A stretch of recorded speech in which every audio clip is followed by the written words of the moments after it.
Brad Holmes,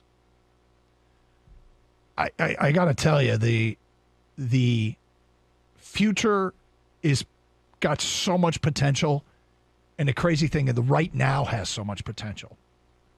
We've talked about it, how they are trending towards a playoff bid. If Vegas is right, you'll wake up Christmas morning with the Lions in a playoff spot.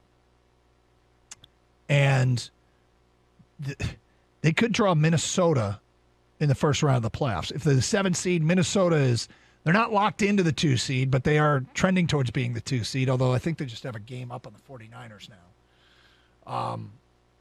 Yeah, the Lions could be playing at Minnesota, which, I mean, tell me that doesn't sound like a winnable game. I obviously Minnesota at home and Kirk Cousins is a different guy, and Jared Goff's a different guy on the road.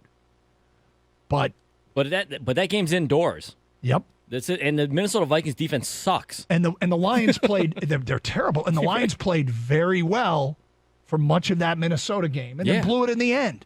The one thing that they've corrected pretty dramatically is the blowing it at the end part. Like Dan Campbell and Jared Goff spoke about belief and confidence. And Jared Goff said throughout that game, he just felt like we're going to make the play at the end. We're going to make the play at the end. It's okay. Don't, just keep the train on the tracks. We're going to make the play at the end. Conversely, for years, the losing led to more losing. Like, oh God, how are we going to blow this? It's the exact opposite feeling. This team on this locker room has the opposite feeling of what historically Lions teams have had. Or just what they've done earlier this year, right? Yes. They weren't making those winning plays earlier this year. That's how I've always measured football culture. And I've looked at teams like Pittsburgh. I thought it had tremendous football culture. When you're introduced into that locker room, you know right away, oh, I got to be a pro here. Oh, I got to put in extra work here. Oh, I got to be prepared every week here. This is how we do it here. And all those little things stack up, and then you get into the game and you expect to win. In Detroit, I mean, Damian Woody told a story on a podcast a couple weeks ago. It was the Ryan Russillo podcast. He told a story that when he was in Detroit, guys just wouldn't show up for practice and then play on Sunday. They'd be like, Thursday, they just wouldn't be there, and they'd still play. That is indicative of a losing culture. I don't know if it's true, but Damian Woody said it's true. Oh, was he one of those guys? He didn't sound like he was one of those guys. Because he played terribly here. Yeah.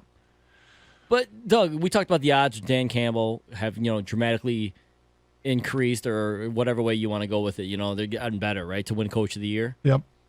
What were the odds, you think, of the Lions at 1-6 to make the playoffs? To even make the playoffs? I mean, could you imagine? This is plus 10,000. This is an unbelievable. I don't think people realize this is an unbelievable turnaround what they've done. Yep. And then you put out the fact that if things go right, they could win a playoff game. Yeah, you want Minnesota. Yeah, kind of. You definitely want Minnesota. People don't believe in Minnesota. They don't have a very good defense. Yeah, that's a road game, but guess what? That's a road game indoors where I feel a lot more confident about this Lions offense.